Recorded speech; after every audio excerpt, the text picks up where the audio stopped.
Hi everyone, welcome back to my lab and today's video in which we will be playing with the brand new Pat McGrath Eyedols collection. I purchased mine off of the Pat McGrath website upon launch and I purchased all 6 brand new shades, and I wanted to share my thoughts with you in case you were interested in picking them up, especially since they will be coming to Sephora on April 5th. Now let's go ahead and get into the video. She launched 17 total shades in the collection. However, of the 17, only 6 of those were not included in any of her eyeshadow palettes. I found the best little Instagram grid showing all of the shades that she was going to release, and if they were shades that were in the existing eyeshadow palettes in her line. I own all her eyeshadow palettes, and so that was really helpful. I will link the post down below. I saw it from my friend Makeup Crazy on Instagram, but I believe she was reposting someone else. So I'll post the link so you can take a look. It's super helpful. So as I mentioned, I purchased the 6 new shades. They came packaged beautifully as Pat McGrath products do. I don't know if you've ever received product from her website. She packages everything really nicely. Now, usually when I receive packages from her site, they've been paper worms, so to speak, but this time they were like plastic, cellophane kind of paper worms. I mean, it was very flashy, but a little wasteful in my opinion, but a really lovely package. And the shadows were securely shipped in that package. Now each one of the shadows come inside a little cellophane sleeve with the typical Pat McGrath sequins. Now it was a little tedious to get them all outside of the little packages, and the sequins were sticking to the shadows themselves and the little cellophane worms were sticking to the individual packages, so it was hard not to make a mess. Honestly, it took me a while to get that open. Now the way you can purchase the shades is you can purchase them as trios. She had 3 different trios on her website, or individuals. Now if you purchase the trios, they were 3 for $65, which was a savings of $10 since each individual shade was $25.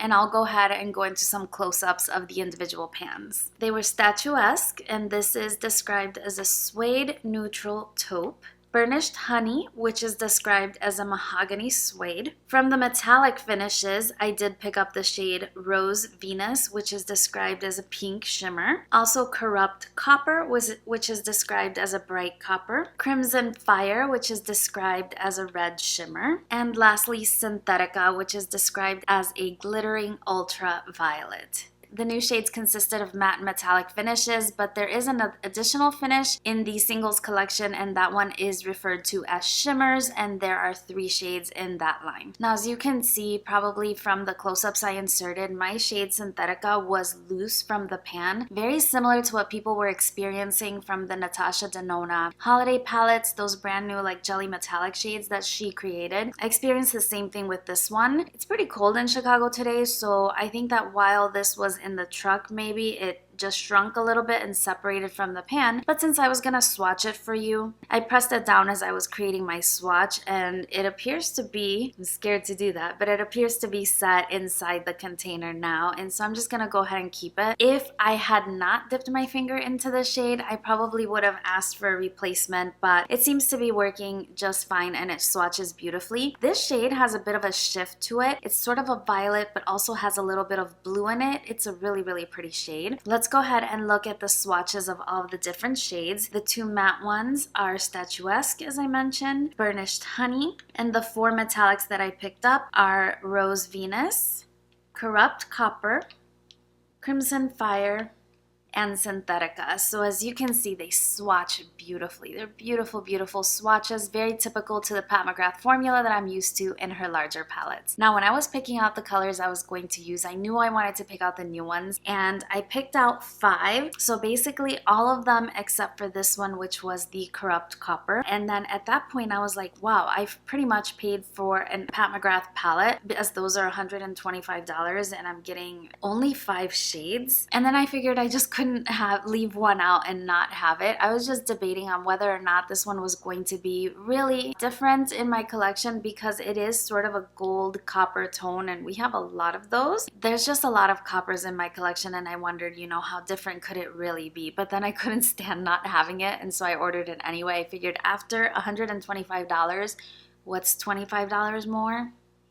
Not the best strategy, but you know. That aside, you do get 1.1 grams of product in each shade, which is significantly less than you would if you were purchasing a palette. So if you're looking to try Pat McGrath for the first time, this probably isn't the most cost-effective option for you. I would definitely recommend picking up a palette if it's going to be a first purchase. But having played with the eyeshadows a bit, it's definitely the Pat McGrath formula. The mattes blend beautifully. They're a little bit soft in my opinion. When I dipped even a very soft brush into the pan, I got a little powder kickback, and you'll see that in the demo. As far as the metallics, they apply beautifully with your finger, with a brush, and if you use setting spray with your brush, then you get an even more intense result. Now with regard to the packaging, it's really beautiful. It's sort of a see-through compact, and it lifts up. It feels like there might be a magnet or it might be tension. I'm not exactly sure because the closure is not very tight, but it is super, super cute. You do have a clear window, and then you can kind of see through there. It's a little different for a single eyeshadow, and I really like it. It's very light packaging, very lightweight. Now, based on what I'm seeing on the back, these are made in the United States, and they have a 12-month shelf life. Let's go ahead and get into the demo so that you can see how the shades perform, and that way it'll make a little more sense what I was describing with each particular shadow. So at this point, I've already swatched the shades, and I want to go in with the shade Statuesque. I think I'm going to create a look with 4 of the 6 shades that I purchased. I'm going to use a Makeup Forever 242 brush, and she's powdery. This is actually a really soft brush, so I'm surprised that it was so powdery. Let's shake some of that off, and I'm going to begin to apply it.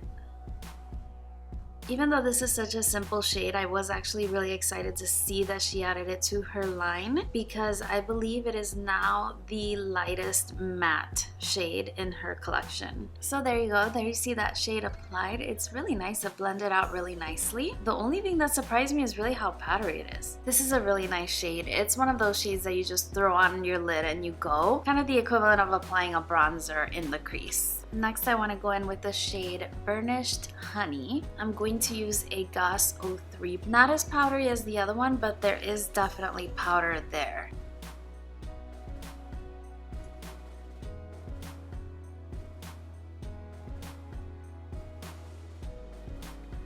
Very nice pigment.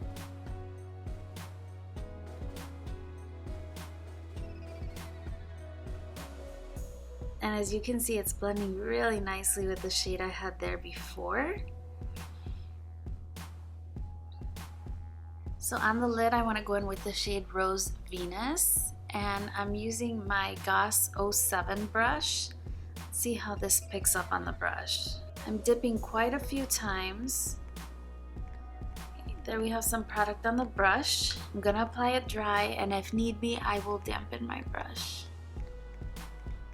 Oh, that's pretty. That's super pretty. So easy. So that's how it looks applied with a completely dry synthetic brush. Ooh. Let's do the other eye with my finger and see if there's any difference.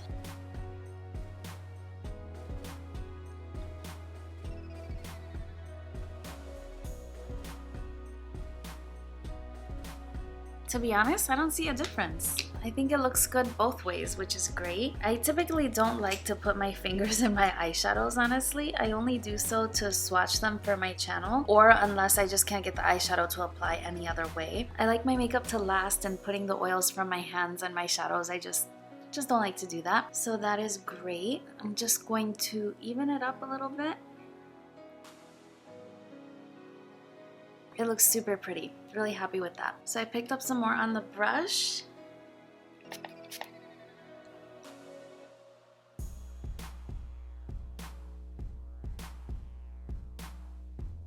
Oh.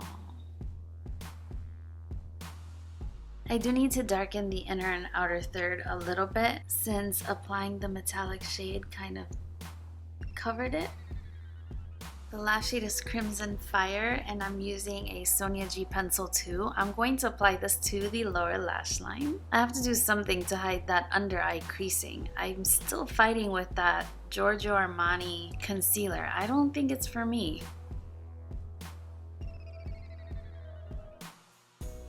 Let's go ahead and use another one because why not? I'm gonna use Krupp Copper. I'm gonna use that closer to the inside of my lash line because I actually brought in the red a little too far and I'm not loving the way that it looks, but that was obviously my mistake. These two shades blend together really well. These two on the lid would look amazing.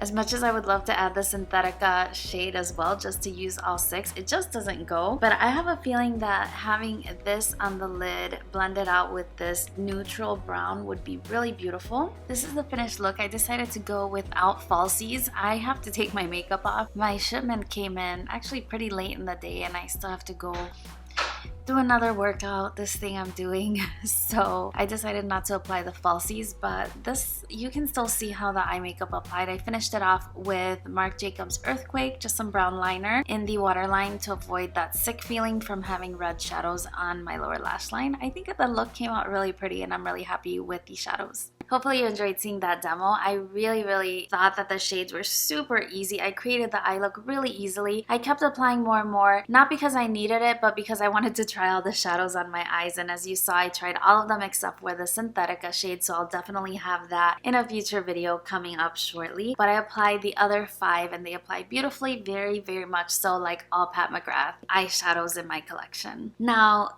from playing with these shadows and then looking at the other colors that she released, I would say that these are really great shades for the everyday, that you can create a complete look with one matte and one shimmer, and they're really very nicely paired together, so that you can get more of a maroon look, more of a red look, more of a taupey look, more of a gold look, and so on. So you can create really beautiful looks with just 2 shades. I really am glad that I picked up the shade Statuesque because, as I mentioned in the demo, it is the lightest matte shade in her collection, so it works really well for a transition shade with any of the other mattes that you may have. I used it that way today with the Burnished Honey shade, and this is so beautiful. You can really pack on the pigment too. You can apply it really lightly for more sheer wash of color, but if you pack it on, you can definitely get very deep color intensity, very reminiscent of what you see in the pan. The metallics are absolutely beautiful. I was most impressed with the Rose Venus shade. This one swatched like my colored rain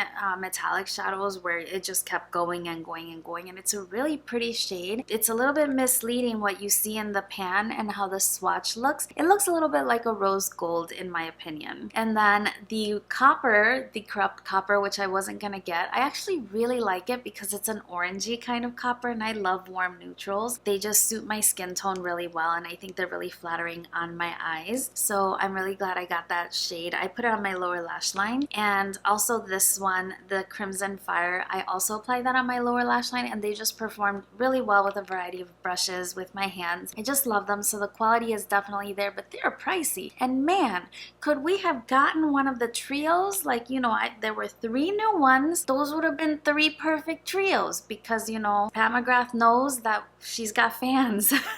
She's got a lot of fans, and those of us that like to collect her makeup would have obviously gravitated towards the trios, so would have been nice if we could have really taken advantage of that savings. The other trios, some of them did have some new shades, but then the 3rd shade was an existing shade. So for a Pat McGrath collector, you know, it could have been a little better in that regard. I'm just saying. But you know, they're gonna be on Sephora, and the VIV sale I'm sure is coming up, so that may be a good time to pick it up, at least at some savings. Now, if you're interested in seeing how these shades compare to shades in her existing line, I will put a video linked down below to Kinky Sweat's channel. She did an amazing review where she compared all of the shades that she purchased to shades that are existing in the Pat McGrath line, so that way you can see if they're significantly different and if you really need them in your collection. It was a really good video. I was gonna do something similar, but I figured, you know, if she already did it, I will just refer you to her. Her channel is a lot of fun. Lastly, the only thing I can add is that I really think that these are great shadows to keep on the top of your vanity, to grab and go on those days that you're really rushing but you still want a very sophisticated eye look. They're gonna be great for that. I don't think that they're going to be very good for travel. I just worry about how this might be inside, you know, if you just throw it in your bag. I don't know about that. Maybe if you can put them in a separate little pouch or something something like that, then I would travel with them. But I think that if you're going to take a Pat McGrath product traveling, just get the little mini palette that she released, the little 6-pan palette. I did pick it up. I haven't reviewed it on my channel yet, but I do own it. And that one is a lot more travel friendly. It is inside a palette. It's not heavy, and you don't have to carry so many multiple pieces. Now, in terms of the packaging, I do think it's very different, but I do think that the single shadow packaging for the Marc Jacobs single shadows